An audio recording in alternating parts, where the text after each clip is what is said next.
Okay, students, today we are going to discuss more questions on sequence and series. Here is the first sum. This question comes in, I think, 2018 में ये sum आया था. The arithmetic mean between pth and qth term of an AP is equal to the arithmetic mean between rth and sth term of an AP, then p plus q. देखिए pth और qth term pth plus qth by 2 is equal to rth plus sth term by 2. Term है तो formula a plus P minus one into D और a plus Q minus one into D और a plus R minus one into D और a plus S minus one into D. Two के साथ to cancel out हो जाएगा. यहाँ पे भी सारा कुछ कट जाए. ए और ए कट जाएगा. ये कट जाएगा और p plus Q minus two into d is equal to r plus S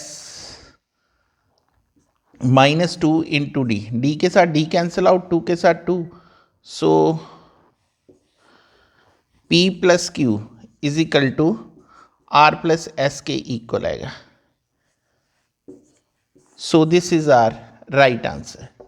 कि arithmetic mean between pth and qth term of A P हमें गिवन है और हमें ये निकालना है p plus qth term. So very simple सम. ठीक है जी. नेक्स्ट सम हम देखते हैं. बहुत ही अच्छा क्वेश्चन है अगला.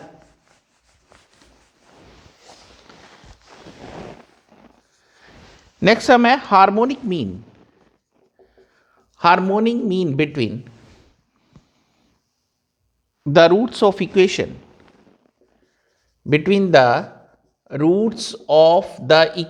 equation हमें given है. equation है x square minus 10x plus 11 is equal to 0. x square minus 10x plus 11 is equal to 0 is कि harmonic between the roots of equation हमारे पास क्या आता है. ए 1/5, बी जो ऑप्शन है वो है 2/5, सी ऑप्शन है हमारे पास 11/5 और डी ऑप्शन है हमारे पास 5/11. सो सबसे पहले हमें हार्मोनिक मीन का पता होना चाहिए. हार्मोनिक मीन होता है 2ab upon a plus B. 2ab upon a plus B के इक्वल होता है. अब देखो ये हमें इक्वेशन दे रखी है X square minus 10x plus 11 is equal to 0. So एक तो हमें ये चाहिए और एक ये चाहिए और हमें हमारी वैल्यूज आ जाएगी. सो मान लीजिए कि इसके रूट a और b है तो सम ऑफ रूट जो होगा वो माइनस बी अपॉन ए यानी कि 10 आ जाएगा और product of root A B वो c अपॉन ए यानी कि 11 के इक्वल आ जाएगा. देयरफॉर हार्मोनिक मीन में ये वैल्यू डाल दो 2 into 11 upon a plus b 10. 2 5 10, 11/5 इसका आंसर है जी. C is the right option of this question. कि harmonic mean between the roots of equation. ठीक है जी. Harmonic mean between the root of the equation क्या बनेगा. सो ये बनेगा 11/5. सो नेक्स्ट हम देखते हैं नेक्स्ट क्वेश्चन क्या है.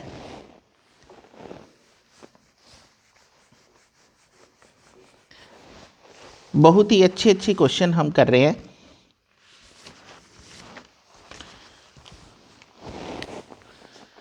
क्वेश्चन है if the six term of AHP is 1/61. 1/61 and the 10th term is 105 and the 10th term is 105. Then the first term of that HP is. Then the first term of that HP is. कि हमने इसकी first term निकालनी है. A option क्या है 1/28, B option है हमारे पास 1/39, C option है हमारे पास 1/6 और डी ऑप्शन है हमारे पास 1/17। So it's a very very simple सम कि 6 टर्म ऑफ एच पी। सो देखिए जो 6 टर्म किसकी एच पी की 1/61 है। सो ए पी की क्या होगी, क्योंकि ये इसका रेसिप्रोकल है तो वो 61 के इक्वल होगी। और सिमिलरली ये 10th टर्म है, सो ये 6 टर्म, ये 10th term of A P हमारे पास 105 आ जाएगी। इन दोनों को सॉल्व कर लो। a + 5d = 61 है, a + 9d = 105 है, सब्ट्रैक्ट कर दो इनको। -4d = -44, d 11 आ गया, d को यहाँ पे पुट कर दें, d 11 a + 5 × 11 61, 61 - 55 a6, यानी कि first term of A P 6 है और एच पी की जो टर्म होगी दैट इज 1/6। एच पी की फर्स्ट टर्म क्या होगी 1/6। ये हमने ऐसा क्यों किया, क्वेश्चन तो यहाँ पे अराइज होता है कि if the 6th term of H P is 1/61 and the 10th term is 105 then the first term of H P, तो उसको हमने ए पी में चेंज क्यों किया, क्योंकि एच पी और ए पी आपस में क्या है रेसिप्रोकल हैं एक दूसरे के। ठीक है जी, नेक्स्ट क्वेश्चन करते हैं।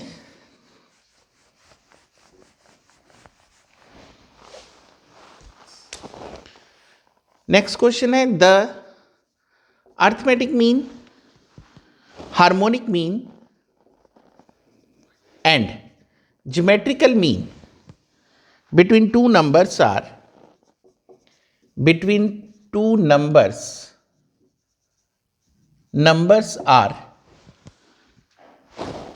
144/15,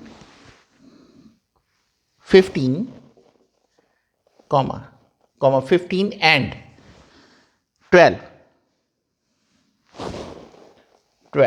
but not necessarily in order. जरूरी नहीं है कि ये ऑर्डर में हो। ठीक है जी, देन द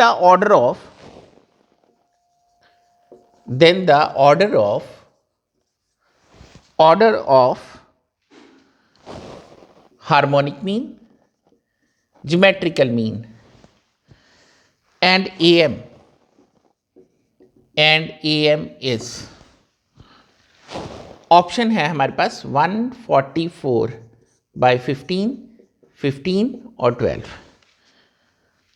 ठीक है जी, सेकंड ऑप्शन है 144/15 और 12 फिर 15।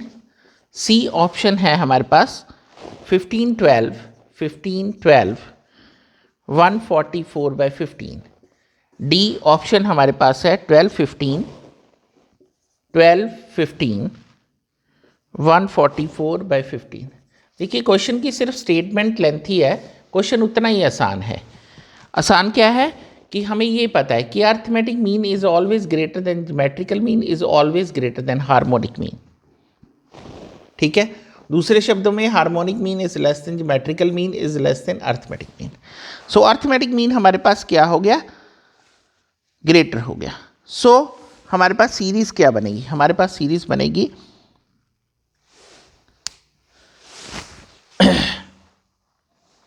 इसे ऑर्डर में लगाना है ना। सो 144/15, फिर नेक्स्ट आ जाएगा 12 और बाद में आ जाएगा 15। सबसे छोटा उससे बड़ा फिर उससे बड़ा। सो यहाँ पे B is the right option of this question. B is the right option of this question. Next question की तरफ मूव करते हैं जी।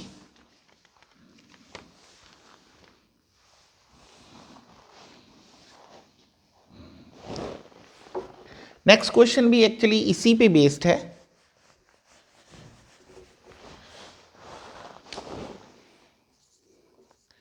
If arithmetic geometric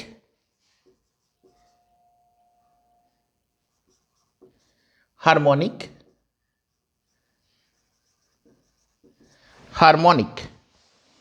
mean between two distinct positive real mean between two distinct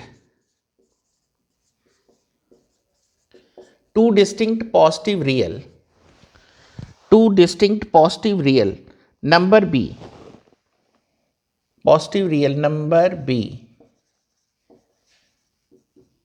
a g and h respectively, then the relation between them is तो इनके बीच में हमारे पास relation क्या होगा? a greater than g greater than h, b option है a greater than h greater than g, c option है हमारे पास h greater than g greater than a, और d ऑप्शन है हमारे पास g ग्रेटर देन a और greater than h। सो हमारे पास first ही option आता है कि arithmetic mean is always greater than geometrical mean is always greater than harmonic mean, is always greater than harmonic mean.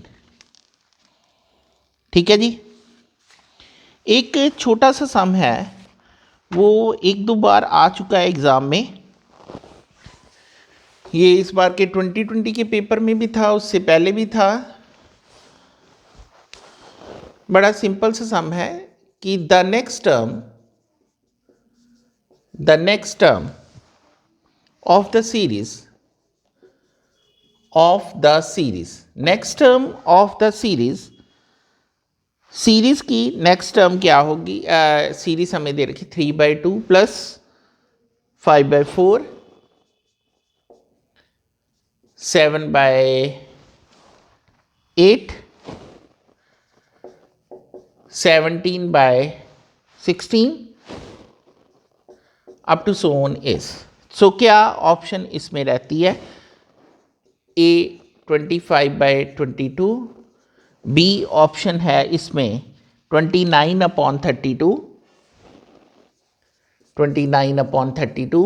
C option है 37/32, और जो D option है हमारे पास वो है 33/32।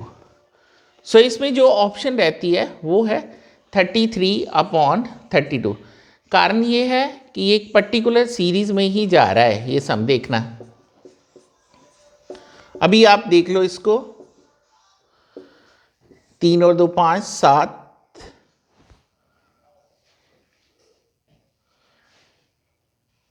5। ये थोड़ा सा यहाँ पे गड़बड़ स्टेटमेंट में कर दी मैंने। 9/8 थी, 9/8 और 17/16। 3 5 9 17, ठीक है। 2 4 8 16 और 16 के बाद 32, ठीक है। और यहाँ पे 33। देख लो इसको, एक पर्टिकुलर सीरीज अडॉप्ट हो रही है, सो उसी के मुताबिक ये सम था। ठीक है जी। नेक्स्ट एक बड़ा ही अच्छा क्वेश्चन है।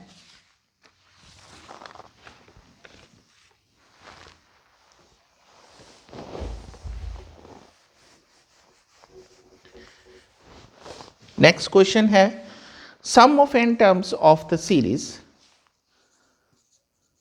Sum of n terms of the series